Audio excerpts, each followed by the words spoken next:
Hi all, today's topic is epic. An epic is a long narrative poem on a great and serious subject in an elevated style and centered on a heroic or quasi-divine figure on whose actions depends the fate of a tribe, a nation, or the human race. The theme of an epic is lofty and sublime, and its diction is equally elevated and grand. The word epic originates from the Greek word epos, meaning word, story, or poem.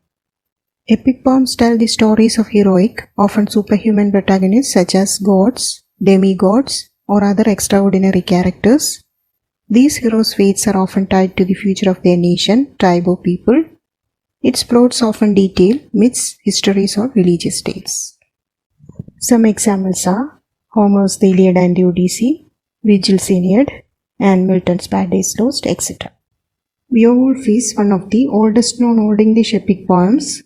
An unknown poet wrote Beowulf in the tradition of the Germanic heroic legend during the 11th century.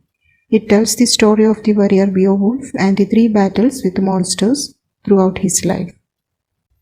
There are 2 types of epic, primary or folk epic and secondary or literary epic. Primary or folk epic. It is also known as primitive or traditional epic. Folk epic is an old form of epic poem that was originally told in oral form. It is not entirely the work of a single author. They were passed down orally over several generations. They are the final product of a series of earlier legends and folk poems. The Anglo-Saxon Beowulf is a well-known example of this primitive type of epic. Literary epics are also known as secondary epics or epic of art. These poems are written by a single author and use the conventions and style of folk epics. The literary epics tend to be more polished, coherent and compact in structure and style when contrasted with the folk epics. Epics are highly conventional compositions which usually share the following features. First, the hero is a figure of great national or even cosmic importance. In the Iliad, he is the Greek warrior Achilles, who is the son of a sea nymph, Thetis, and Virgil's hero Aeneas is the son of the goddess Aphrodite. In Paradise Lost, Adam and Eve are the progenitors of the entire human race, or if you regard Christ as the protagonist, he is both God and man. The setting of the poem is ample in scale and may be worldwide or even larger. Odysseus wanders over the Mediterranean basin, and in Book 11, he descends into the underworld. The scope of Paradise Lost is the entire universe, for it takes place in heaven, on earth, in hell, and in the cosmic space between. The action involves superhuman deeds in battle such as Achilles fights in the Trojan War or the wanderings of Odysseus on his way back to his home, facing the opposition of God. Paradise Lost includes the revolt in heaven by the rebel angels against God, the journey of Satan through chaos to discover the newly created world to corrupt mankind. His success is frustrated by the sacrificial action of Christ.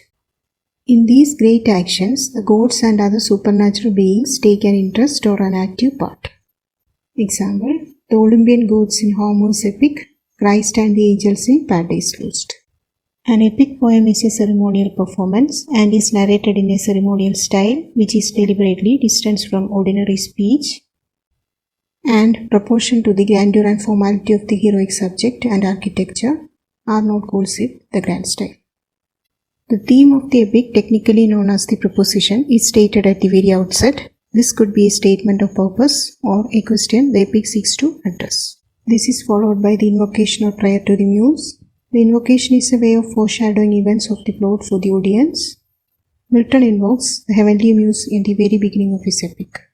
The narration starts in media res, that is, in the middle of the action. Paradise Lost opens with the description of the fallen angels in hell and the plan of their revenge. Use of epic simile is another feature that we often see in an epic poem. Epic simile is a far-fetched comparison between 2 objects which runs over several lines to further describe the valor, bravery, and epic stature of the hero. It can also be called Homeric simile. When a trivial incident is treated with all the conventions of an epic, we have a mock epic or a mock heroic poem. It is intended to be humorous.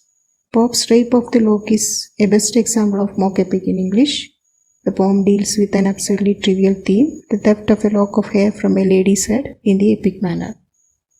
The epic was ranked by Aristotle as second only to tragedy. It is more like a novel than a poem. Epic poetry is one of the most effective forms of storytelling. Let's conclude. Thank you for watching.